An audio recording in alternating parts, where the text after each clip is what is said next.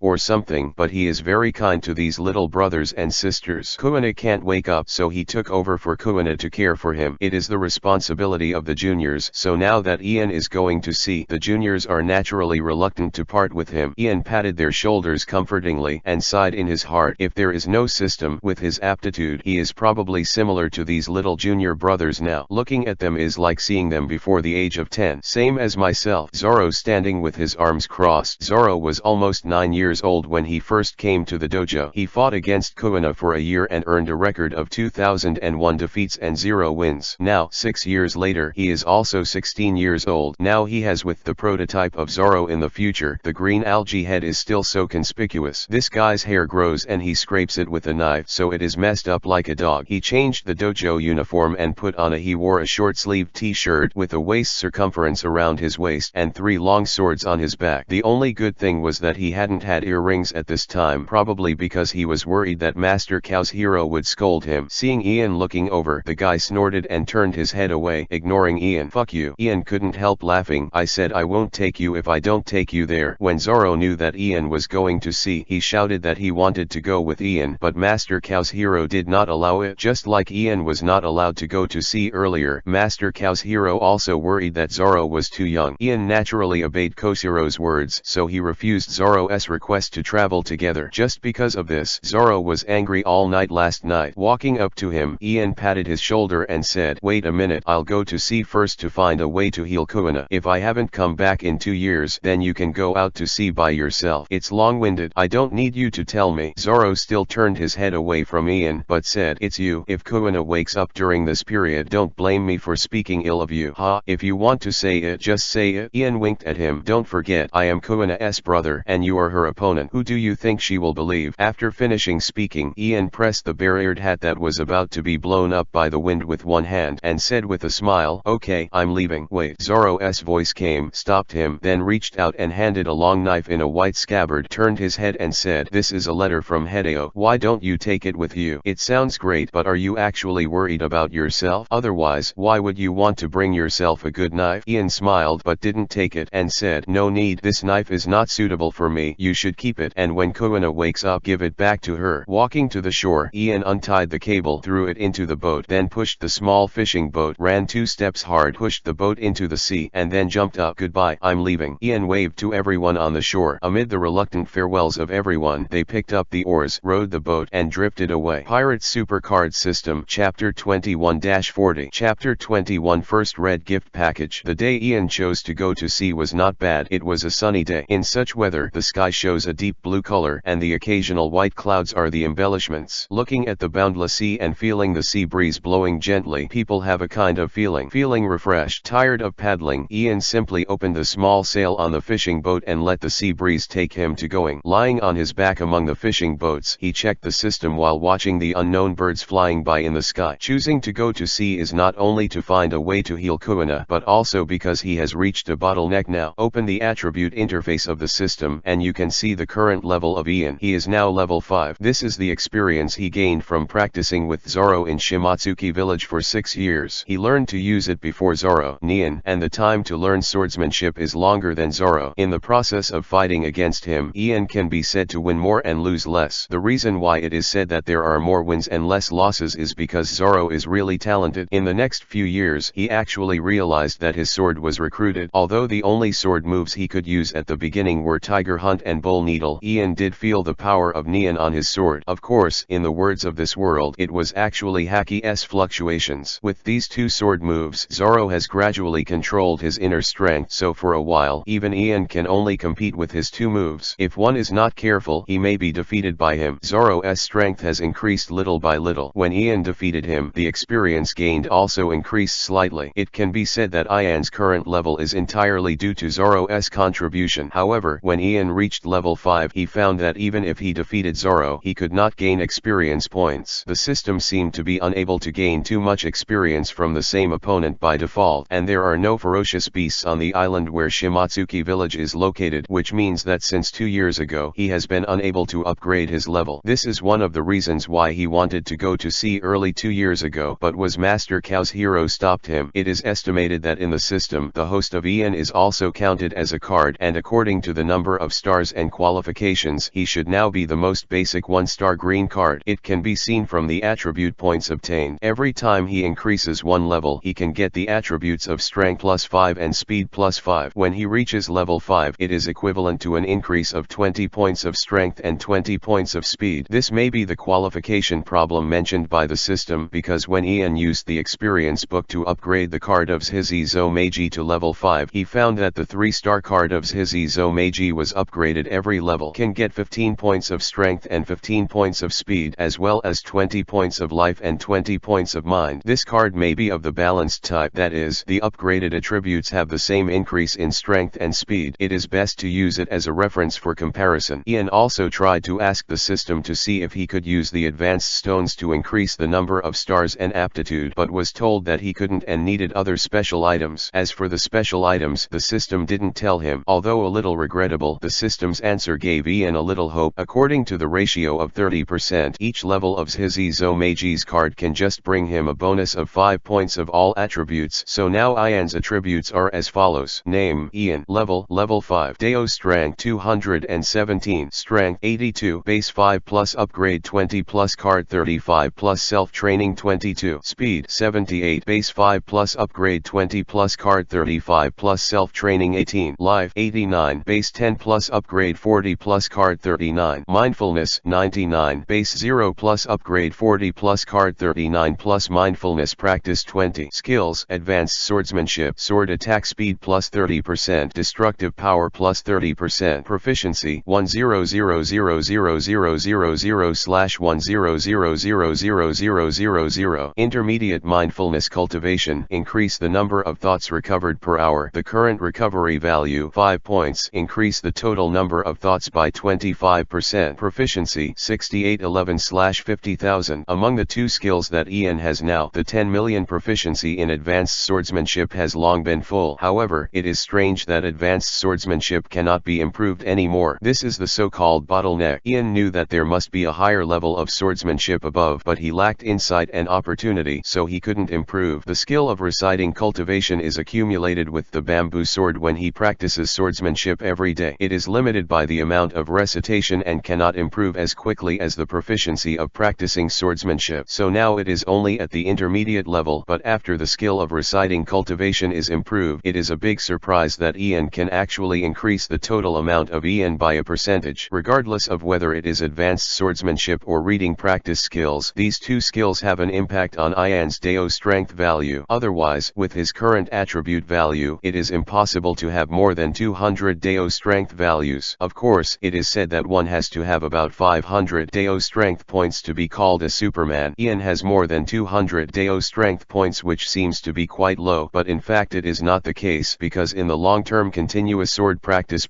Ian discovered one thing, that is, when he uses his mind to use a flash, there will be an instant change in the power value. This change is naturally an increase, and according to the amount of thought power that Ian invokes, the increase in the value of the power value is also different. For example, if he wraps all his 99 points of thought around the sword and hits a bullet and a flash, this in an instant, his Deo strength value can at least double. Since the flash skill is instantaneous, it is difficult to find out if this kind of increase in Deo strength value is not carefully observed, and Ian also discovered this in an accident. After reading his attributes, Ian turned to the card backpack to check the cards he had obtained. You can draw a card for free once in 100 days, and about 7 times in 2 years. In the past 6 years, Ian has drawn as many as 21 times. Although the probability of single drawing cards in this way is very small, but there are many times they can always be encountered. In these 21 card draws, Ian still draws 3 complete cards one after another. It's a good thing to have cards, but the problem is that they are all 1-star and 2-star cards. Unicorns 2-star blue card. Source: Saint Seiya. When he drew these cards, Ian was stunned. Although he also knew that such low-level cards had no training value, after looking at the attributes and skills, he really understood why there was no training value. Even if the basic attributes are low, there is only one skill. The Ranchild card is better. The skill is to shrink the spell. I don't know what effect it will use. The card has only one skill, Tuko. There is also the Unicorn constellations.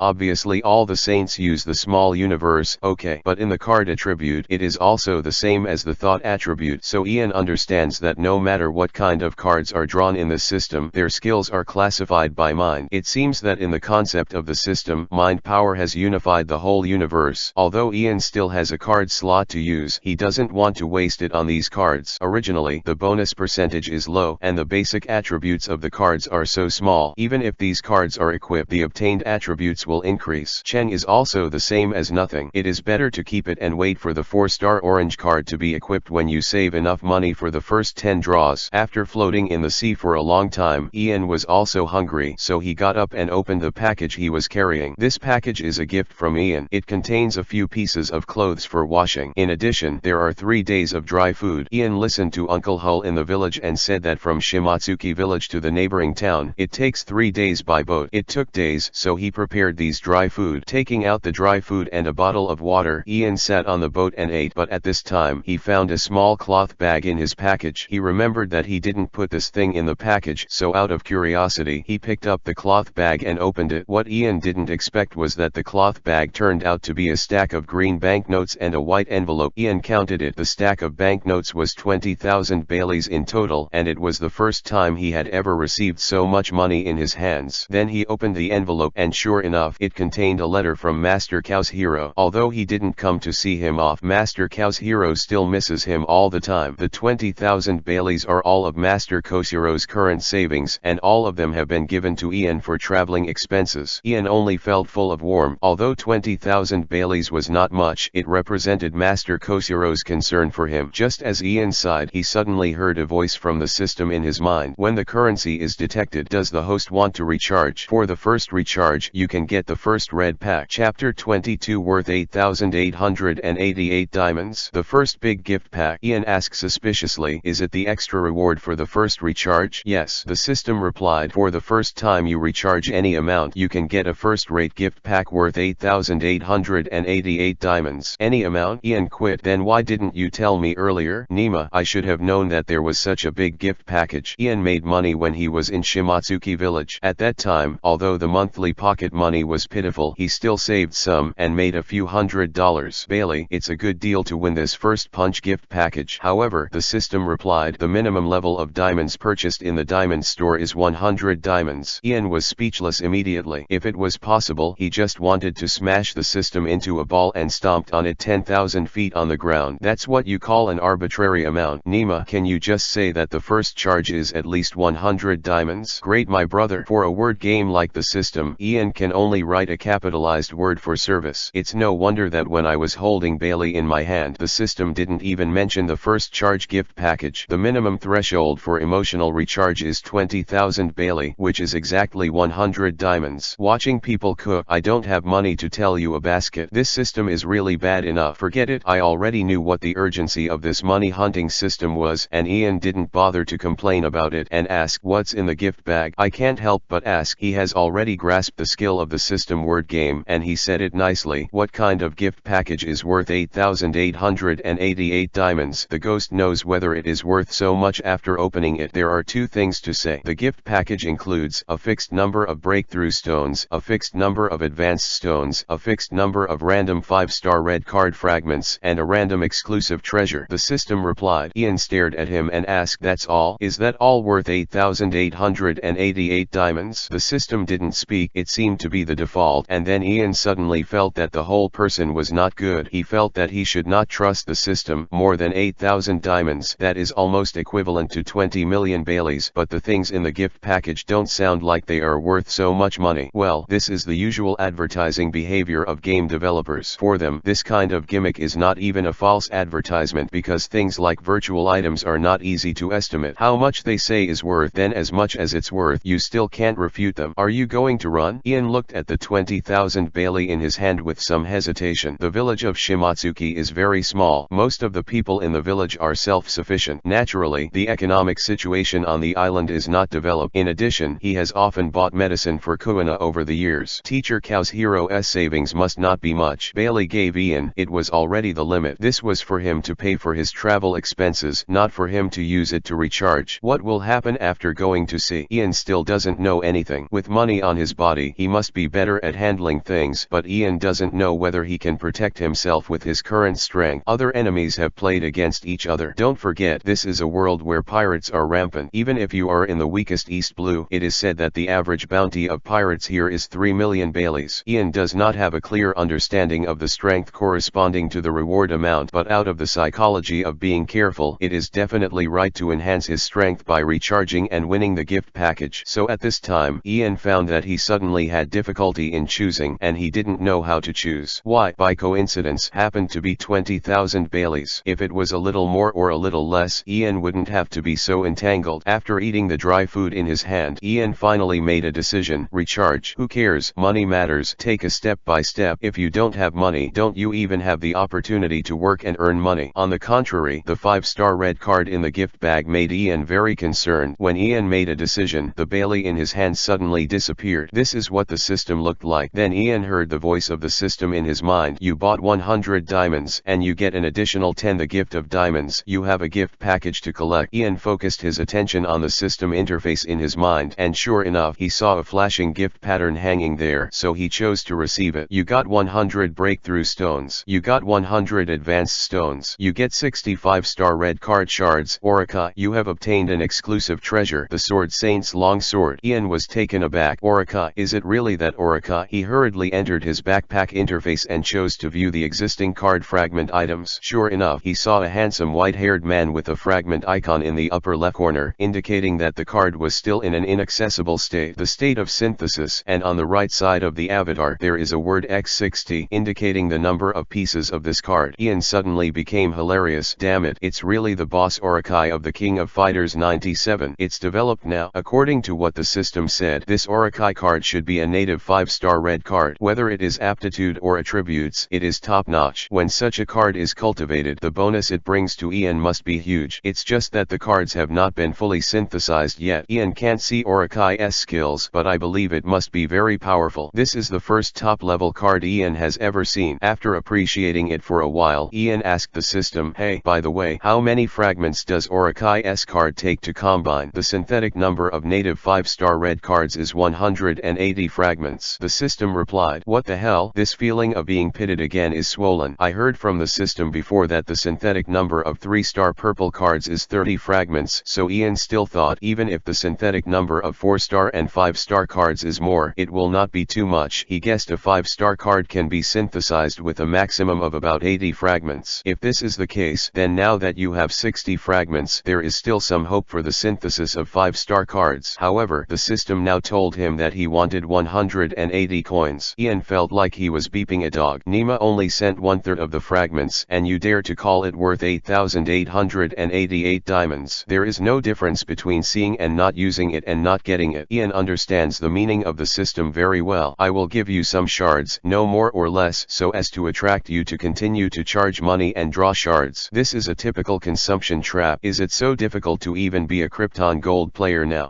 Stroking his chest, Ian comforted himself. Don't think too much, just get used to it. It's not worth getting angry with the system, because it's useless to be angry. You can't hurt the system other than making yourself emotional and irritable. Therefore, Ian can only temporarily leave Orakai's fragments and switch to the backpack option to check the so-called exclusive treasure. I also said, what kind of swordsman's longsword is it? After seeing the exclusive treasure in the backpack, Ian couldn't help but be slightly surprised. Just hearing the name, you may not be able to imagine what this exclusive treasure looks like, because there are characters like Juggernaut in many games, and Ian doesn't know which one it will be. However, when he saw this weapon, he recognized it immediately, because this weapon is too familiar to him. This is the one in the hands of the sword Saint Samuro. And look at the color, or the red version. What is the name of this long knife? Ian does not know. It seems impossible to verify. The long handle. There is a circular iron ring at the end of the handle. The slender sword body stretches straight forward. It looks like it is quite long, but the blade is rusty red with some black and gold patterns on it, but there is a snow white blade at the cutting edge. Just looking at it, you can feel the dazzling sharpness. The whole long knife looks rough. Ian knows that this red version of the long knife should be used by the Black Rock Clan Juggernaut, but maybe even the system doesn't know that the Black Rock Clan Juggernaut uses the long knife. What are there? So they are directly arranged to Samuro. Juggernaut Longsword. Card Samuro exclusive treasure. Star rating Samsung treasure. Upgradable. Strength plus 100. Speed plus 50. Destruction plus 25%. Very good attribute, but Nima, I don't have Samuro's card. Ian only felt that he had a bad start today and finally got a gift bag, but there was a breakthrough stone in it and there was nothing else that he could use now. Just when Ian was a little mad, he suddenly heard a prompt from the system. The host can equip the exclusive treasure of any card. Ian was stunned. Can I use it? Yes, the host can equip the exclusive treasure of any card, but only one can be equipped at a time, the system replied. So, with the mentality of giving it a try, Ian switched to the side of his character, and sure enough, he saw a red dot displayed in an empty small box in his attribute. Ian is no stranger to this red dot. Wise left horse. When the card can be equipped with equipment at that time, it is also displayed like this, which means that there are items that can be equipped. Ian chose the small box, and the Juggernaut long knife appeared in the pop-up inventory. After choosing to equip it, Ian's attributes changed immediately. It was still a 30% attribute bonus, and the strength value suddenly changed. It has increased by 33 points, the speed has increased by 15 points, and there is an additional 7.5% destructive attribute bonus. Before Ian could read it, he suddenly found that his hand sank, and when he came back to his senses and looked down, he found that a weapon appeared in his hand. Ian bit his tongue directly. What's going on? After the exclusive treasure is equipped, why does it appear in reality? Chapter 23 Buggy Pirates.